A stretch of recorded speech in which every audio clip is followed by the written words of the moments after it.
একটুও মনে পড়ে না, একটুও ভাবিস না? আজকে আমাদেরকে দেখলে মনে হয় আমরা ভাবিই না, মনে হয় এতটুকুই মার পেটের থেকে আসছে। কে সাজাইছে আমাদের? হায় হায়, আজকে তো আল্লাহ বলতে চায় না, আল্লাহর নামও আমরা উচ্চারণ করতে চাই না, ঠিক না? অথচ আল্লাহ বললে 40 নেকি পাওয়া যায়, 40 নেকি। শুধু এটা না, নেকির মাসলা না।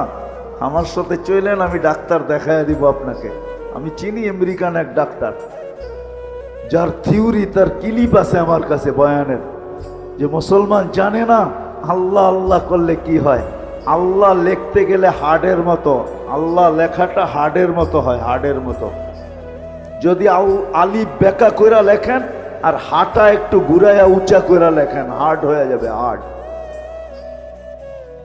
মুসলমান জানে না আল্লাহ আল্লাহ বললে হার্টের কোনোদিন প্রবলেম হবে না, এটা ধাক্কা লাগে যায় হার্টে। আল্লাহ আল্লাহ আল্লাহ, মুসলমান জানে না এটা। চলেন আমি দেখাইয়া দিব না, ওই ডাক্তারকে দেখাইয়া দিব, চলেন আমার সাথে আমেরিকাতে। এটা ভাইবেন না যে আমরা শুধু ঢাকা শহরেই ঘুরি, না না, আল্লাহর মেহেরবানি, আল্লাহ বহুত দুনিয়া দেখায়। মুসলমান আল্লাহ বলতে চায় না, রাগ হয়ে যাবেন। ডাক্তারের কাছে সিরিয়াল দিতে ভালোবাসে, সত্য তো? জটিল রোগ হইলে পায়ে ধরতে ভালোবাসে, লম্বা লম্বা ভিজিট দিতে ভালোবাসে, এয়ার অ্যাম্বুলেন্স ডাকাইতে ভালোবাসে, কিন্তু কোরআন নিয়ে একদিনও বুকে চাইপা এই কথা বলতে ভালোবাসে না যে মালিক কোরআনে তো শেফা রাখা আছে, কোরআন শেফা দিয়ে কি করবে? শেফা তো আমার দরকার, তোর কোরআনের শেফা আমার ভিতরে দিয়া দে। আমি কোরআন কিন্তু মহব্বতে বুকে চাইপা ধরলাম, এরকম একজনও একদিন ধরে নাই। ধরছেন? কোরআনে শেফা নাই? ওলামাদেরকে জিজ্ঞেস করেন, 6 জায়গায় লেখা আছে কোরআনে শেফা। অনুনাজ্জিলু মিনাল কোরআনি মা হুয়া শেফা। বুকে চাইপা ধরা মালিক ধরলাম, কিন্তু শেফা না দিলে আমি কোরআন ছাড়বো না। তোর কোরআন শেফা দিয়ে কি করবে? লজিকলি যদি আমার কথা বুঝে না আসে বলেন তো যুক্তি বলে, কিন্তু কোরআন বুকে লাগাইতে চায় না, চুমাও দিতে চায় না।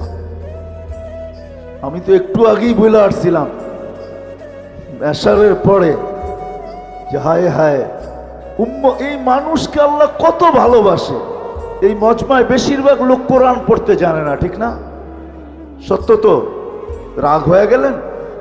দিলে তো একটা আকাঙ্ক্ষা যে কোরআন পড়তে পারি না, কোরআন খতমের সওয়াবও পাবো না কোনোদিন। তো আল্লাহ কতটুকু ভালোবাসে। আল্লাহ বলে তোর আকাঙ্ক্ষা আমি পুরা করব, তোর আকাঙ্ক্ষাকে আকাঙ্ক্ষা রাখবো না, তোর অনুসূচনাকে অনুসূচনা রাখবো না, এটাকে আমি দূর করব। তো সূরা ইখলাস দিছেন, তুই 3 বার পড়িস, 1 খতম কোরআনের সওয়াব তোর মিলা যাবে। আমার মনে হয় এই মানুষগুলোর দিলের দিকে চায়া আল্লাহ সূরা ইখলাস দিছেন, নাইলে কোনোদিন দিতেন না। এত বড় সওয়াব দিতেন না যে একবার পড়বে 10 পারা, একবার 2 বার পড়বে 20 পারা, 3 বার পড়বে 30 পারা, যাতে এই লোকগুলার দিলের আকাঙ্ক্ষা না থাইকা যায় যে জীবন পার হয়ে গেল, একটা কোরআনের খতম হতো আমার নাই, সওয়াব নাই।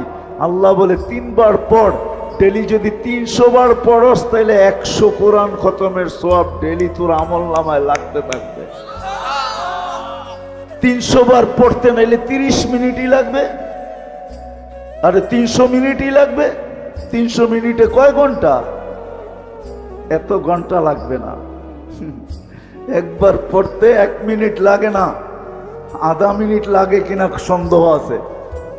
30 সেকেন্ডে পড়া যায়। এই জন্যই তো এক গ্রাম্য সাহাবী সূরা ইখলাস যখন নাযিল হয়েছে তো চিৎকার দিতেছিল আর নাচতেছিল।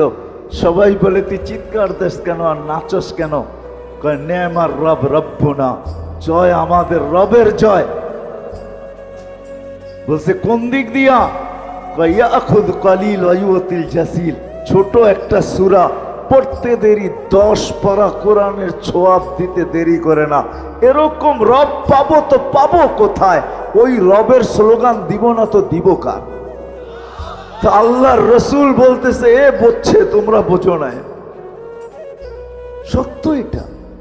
আসেন পাবি, নাহলে সমাজ হারায় যাবে। আমারও ছেলে সন্তান হারায় যাবে, কবরে তো চলে যাব, সব হারায় যাবে, সব হারায় যাবে, লাভ কিচ্ছু হবে না। প্রশ্ন উত্তর আল্লাহর সামনে দিতে হবে, কারণ আল্লাহ সাজাইছেন, কেউ সাজায় নাই।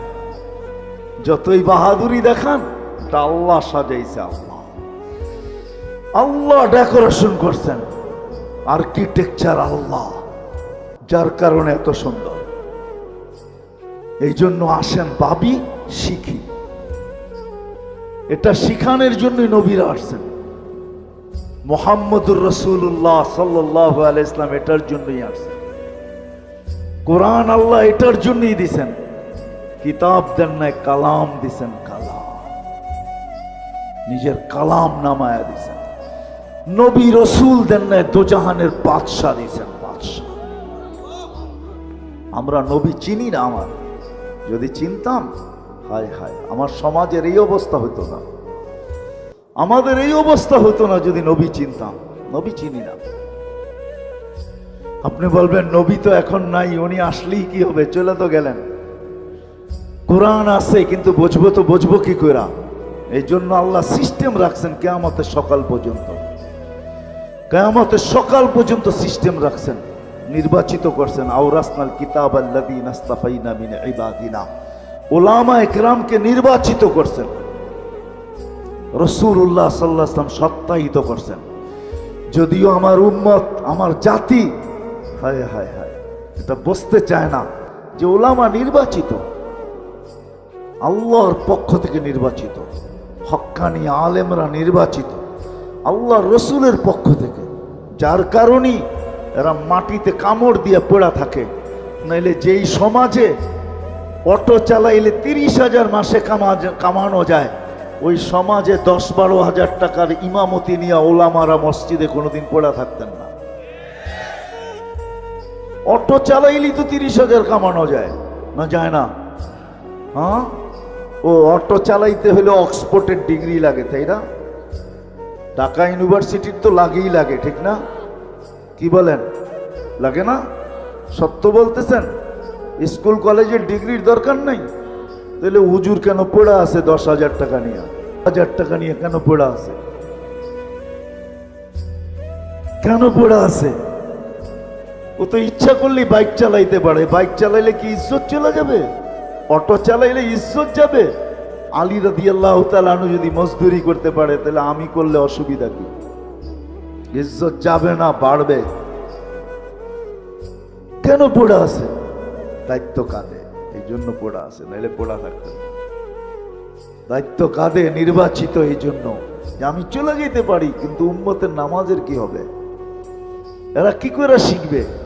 আমি বলতে পারি যে না, আসবো না, অন্যভাবে জীবন চালায় নিব। ওপেন দুনিয়া, এখন যা খুশি তা করা যায়। দুনিয়াটা এখন ওপেন, ওপেন দুনিয়া। কেন পড়ে আছে? আজকে যদিও আমাদের সমাজ বুঝতে চায় না, আল্লাহ সিস্টেম করে দিয়েছেন কিয়ামতের সকাল পর্যন্ত থাকবে। এদের কাছ থেকে জীবন গড়ার পদ্ধতি শিখব। সহজ করছেন, সবার জন্য একরকম না। গরিবের জন্য ভিন্ন, নারীর জন্য ভিন্ন, যুবকের জন্য ভিন্ন, ধনীর জন্য ভিন্ন, প্রত্যেকের জন্য ভিন্ন ভিন্ন পদ্ধতি শিখাইছেন।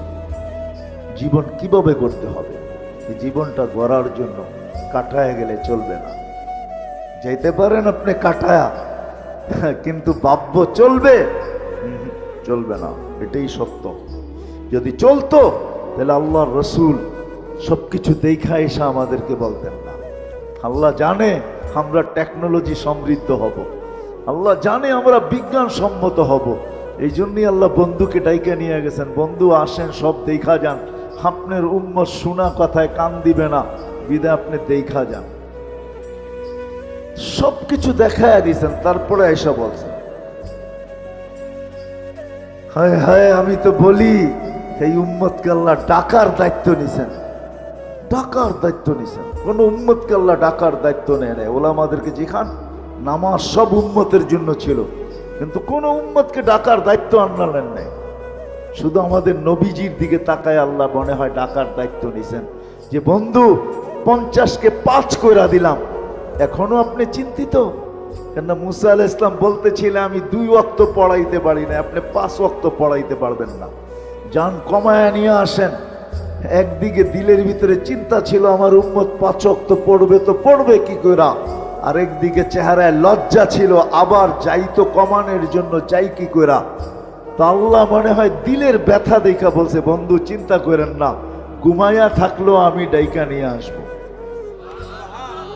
এই জন্য ফজরের সময় বলে আসসালাতু খায়রুম মিনান নাওম। আল্লাহ ডাকার দায়িত্ব নিছেন, আসেন শিখি, জীবনটাকে গড়ি, না হইলে এটা কেটে যাবে। ধরে রাখার কোনো কন্ট্রোল করার কোনো সুযোগ আমাদের কাছে নাই। জীবনের গতির উপরে কোনো দিন কারো কন্ট্রোল নাই। হ্যাঁ, সান্ত্বনার মেশিন একটা হইতে পারে, লাইফ সাপোর্ট একটা সান্ত্বনার মেশিন আছে, এটা শুধু সান্ত্বনার মেশিনই আর কিচ্ছু না। এই জন্য শেষ কথা, আসেন ওলামাদের কাছ থেকে জীবন গড়া শিখি, আল্লাহওয়ালাদের কাছ থেকে শিখি। আমাদের দেশের মতো সুযোগ দুনিয়ার কোথাও নাই। আমি দুনিয়া ঘুরা বলতেছি, 7 মহাদেশ তো আল্লাহ আমাকে দেখাইছেন। দুনিয়ার বহুত দুনিয়া আল্লাহ আমাদেরকে দেখাইয়া দিয়েছেন। আপনাদের কোনো উন্নত বিশ্ব নাই যেখানে আলহামদুলিল্লাহ আমার জুতার ছাপ না আছে। কোরআনে এরকম কোনো জায়গা নাই যেখানে আল্লাহ আমাকে চোখে না দেখাইছেন। আমি দেখা বলতেছি, বাংলাদেশের মতো সুযোগ দুনিয়ার কোথাও নাই। কদমে কদমে হক্কানি আলেম আছে, আল্লাহওয়ালা আছে, এদের কাছ থেকে শিখি, জীবনটা গড়ি। জানি না কার ডাক কখন চলে আসবে, আসতে দেরি। ওয়ালাউফি বুরুজি মুশাইয়্যিদা, থাকার জন্য যদি দুনিয়ার সমস্ত প্রযুক্তিও ব্যবহার করি, তা আল্লাহর কথা এটাই সত্য, ওই প্রযুক্তির ভিতর থেকেও তোমাকে উঠায় নিয়ে যাব। প্রযুক্তি শুধু দেখতে থাকা যাবে, শুধু তাকায় থাকবে, কিচ্ছু করার ক্ষমতা থাকবে না প্রযুক্তি। এই জন্য শিখবেন তো, আলেমদের কাছ থেকে শিখবেন তো, আলেমদের কাছ থেকে শিখেন। এটা বললেন না নেটে চাপ দিলে সব পাওয়া যায়, ঠিক না? হ্যাঁ পাবেন, কিন্তু আলেমের দিকে হাঁটার সোয়াব কোত্থেকে পাবেন? আলেমের চেহারা দেখার সোয়াব কোত্থেকে পাবেন? কিছুক্ষণ যে বসে থাকবেন ওইটার সোয়াব কোত্থেকে পাবেন? সোহবতের সোয়াব কোত্থেকে পাবেন? আপনি নেটে পাবেন, কিন্তু এটাও সত্য, ওটা 2 নম্বরও হইতে পারে। নেট মানে জাল, জাল বাংলায় 2 নম্বরকে বলে। ওটা 2 নম্বরও হইতে পারে, 1 নম্বরের গ্যারান্টি ওটার ভিতরে নাই। 1 নম্বরের গ্যারান্টি তো আলেমের সোহবতই পাবেন, আর কোথাও পাবেন না। এই জন্য শিখবেন তো, পাক্কা ওয়াদা, বিলকুল। আর সর্বশেষ কথা, নামাজ আজকের থেকে ছাড়ব না। ছাড়বেন? হ্যাঁ, ছেড়া দিবেন এটা ইনশাআল্লাহ, না ছাড়বেন না এটা ইনশাআল্লাহ? নামাজ ছেড়েন না, 100 এই উম্মতের জন্য 100 নামাজ ছেড়েন না। যে নামাজ ছাড়ে ওর চেয়ে বড় হতভাগা কেউ না, ওর চেয়ে বড় কপাল পড়া কেউ নাই, ওর চেয়ে বড় নিমক হারাম কেউ নাই, ওর চেয়ে বড় অকৃতজ্ঞ কেউ নাই, ওর চেয়ে বড় নিকৃষ্ট কেউ নাই। রাগ হয় না। ওলামা লেখছে, এই জন্য বলি, আব্দুল কাদের জিলানী রহমতুল্লাহ লেখছে, শুকর পর্যন্ত সকালে উঠা বলে কাইলা ইয়াকা আউয়ালা নাজরিন আলা মান লা ইউসাল্লি, আল্লাহ আমার প্রথম দৃষ্টিটা যেন কোনো বেনমাজির উপরে না পড়ে। তুমি ডাকলা তারপরও আসলো না, কত বড় অহংকারী। সুযোগ দিছেন বিদায় কিছু বলে না, যদি সুযোগ না দিতেন খোদার কসম পায়ে হাইটা ঠোঁটে হাইটা হইলেও আসতে হতো মসজিদে। আল্লাহ ডাকবেন আর আসবেন না, নিজের বাড়িতে ডাকবেন। এই জন্য নামাজ ছাড়বো না। সত্য তো? আল্লাহ আমাদের সবাইকে আমল করার তৌফিক দান করেন। সর্বশেষ আমি শুনতেছিলাম মসজিদের জন্য চাঁদা করতেছিল। আফসোস লাগে যে আল্লাহর ঘরের জন্য চাঁদা, তাহলে আমি নিজেকে আল্লাহর বান্দা বলি তো বলি কি করে? আল্লাহকে নিজের রব বলি তো বলি কি করে? কি করে বলি রব? কি করে বলি আমি আল্লাহর বান্দা? কি করে বলি আমি আল্লাহ আমার প্রতিপালক? কি করে বলি বলেন? আল্লাহর ঘরের জন্য চাঁদা। এই জন্য আসেন, আর যেন চাইতে না হয়। কি চাইতে হবে? হ্যাঁ, আরে আল্লাহকে দেন না, দেখেন আল্লাহ কিরকম দেয়। আজকে আমিও আল্লাহকে দেই মন খুইলা দেই না, আমিও আল্লাহকে দেই সংকুচিত হইয়া। এই জন্য আল্লাহ আমাদেরকে দেয় সংকুচিত হইয়া। মন খুইলা দিয়া দেখেন আল্লাহ কিরকম দেয়, দেখেন না। আল্লাহ তো ওই আল্লাহ, আল্লাহকে যে মন খুইলা দিবে আল্লাহ তাকে মন খুইলা দিবে। কোরআন বলে ওয়ায়ুদাইফুহু, আল্লাহ বলে আমরা ছাপ্পর ফাইরা দিব। করবেন তো সাহায্য? সত্য তো?